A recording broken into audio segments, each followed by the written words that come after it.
human methods have consistently been recognized for their excessive nature. Admiral Talon flipped through various images displayed on the large screen behind him, showcasing the Battle of Yavin 5. Humans referred to it as light bombardment. The image depicted 5 battlecruisers in orbit, all simultaneously unleashing orbital artillery on the terrorist stronghold known as the Keep. Over 2 megatons of ordnance were released over a 50-square-mile area. When asked about the severity of their approach, human ambassadors expressed confusion, stating that it is simply the nature of orbital fire support. A screenshot from a human news website appeared behind the admiral, indicating that the bombardment was so insignificant it was merely a footnote under another footnote titled "Human Volunteers Aid in Peacekeeping Operations." For those who were not alive a century ago, the Keepers of the Sacred Word, as they called themselves, were the most formidable terrorist cell the galaxy had encountered in over 50 years. To the humans, they were little more than a nuisance to be eliminated. One of the most notorious images of all time followed, featuring a human soldier surveying the ruins of the entire city of New Kalante. A small armada of frigates hovered over the city's smoldering remains, firing autocannons at anything that dared to emerge from the debris. Despite the widespread destruction, the soldier appeared completely at ease, her rifle slung over her shoulder as she leaned casually against a tree. Reports indicate that this solitary human soldier was part of the first wave of drop troopers to land. In relation to New Kalante, both human and independent reports indicate that the soldier successfully eliminated at least 57 enemy combatants single-handedly before being evacuated from the surface shortly after this photograph was captured. The entire city of New Kalante, along with everything within a 200-mile radius, was transformed into glass due to nuclear warheads. A visual of a human lawyer in court was displayed on the screen as the Galactic Council attempted to prosecute humans for war crimes. The human lawyer highlighted 2 critical points that were sufficient to have the trial dismissed immediately. First, the Galactic Council had themselves called upon humanity to address the Kalan issue. And second, several lethal viruses were unleashed from the New Kante Biological Research Facility in an effort to repel human forces. The lawyer articulated the situation effectively, arguing that humanity faced the dilemma of either losing a city or an entire planet, leading us to opt for the destruction of the city before it could lead to its own demise. Admiral Talon took a prolonged sip of water before proceeding, stating, "I would like to remind all of you that humans glassed New Kalante as a concession. Initially, humans asserted that they intended to glass the entire continent and quarantine every system within a 15-light-year radius to avert the spread of the diseases concocted by the colon.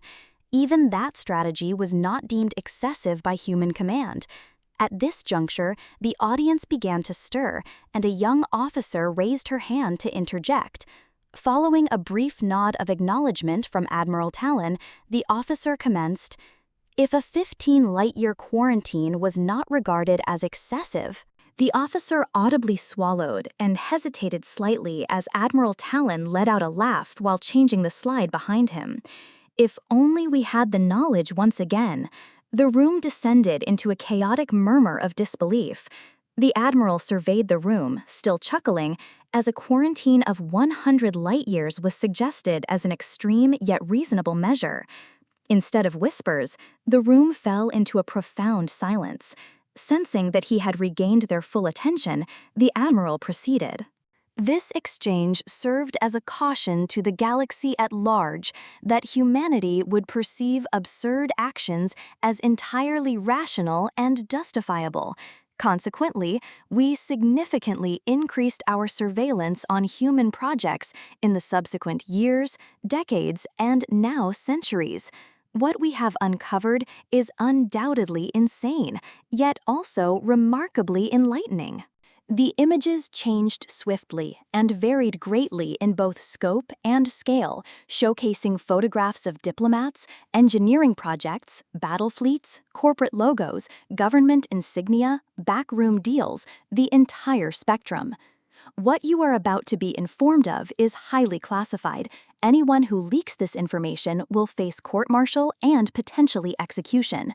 However, it is essential that you view this information to understand the true nature of the entity that is humanity. Once again, images transitioned randomly until a video began to play.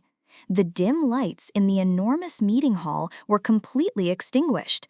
What was being shown on the screen was nothing short of monumental, with subtitles indicating a large assembly of human military assets gathered near an anomalously large. The hypergate is activated as the camera zooms and pans for a clearer perspective, revealing a total of 11,127 visible human warships. GI Officer 1 remarks, "Have you ever witnessed a battle group of that magnitude?" GI Officer 2 responds, "Only in a history book." As the hypergate begins to power up, GI Officer 1 exclaims, "Holy, are you seeing that?" The star around which the hypergate orbits starts to dim as its energy is siphoned away, prompting the camera to focus on the hypergate's center. GI Officer 2 instructs, "Zoom in further on that, it cannot be accurate." GIA Officer 1 insists, "I have already conducted the diagnostic twice. What we are observing is genuine. The gate is linked to a galaxy, and analysis confirms it is not the Great Band Galaxy." GI Officer 2 demands, "Get Overlord on the line immediately. The situation has changed." Admiral Talon did not hesitate to elaborate, stating, "Humanity has always been perceived as alien in action, belief, and capability, but it is now evident that they are genuinely alien in origin." Further intelligence gathering indicates that humanity is an intergalactic force of nature, exerting total control over at least 27 galaxies and present in at least 1,722 galaxies in various forms. Some estimates suggest they influence over 10,000 galaxies. Images of galaxy megastructures, superfleets, megacorporations, politicians, and scientists flashed across the screen, overwhelming several officers in the audience to the point of lightheadedness. What we are confronting is a Type 3 civilization. To them, 1,000,000 stars are merely a drop in the bucket. A 100-light-year quarantine is not even a hindrance.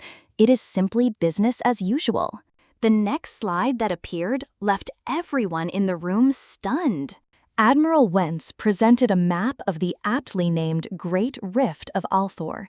Just a decade ago, the Great Rift opened, consuming an entire star cluster. It required the collective efforts of 157 species, including humans, to prevent the deadly radiation from spreading across a grouping of 15,000 stars. The next slide plunged the room into chaos.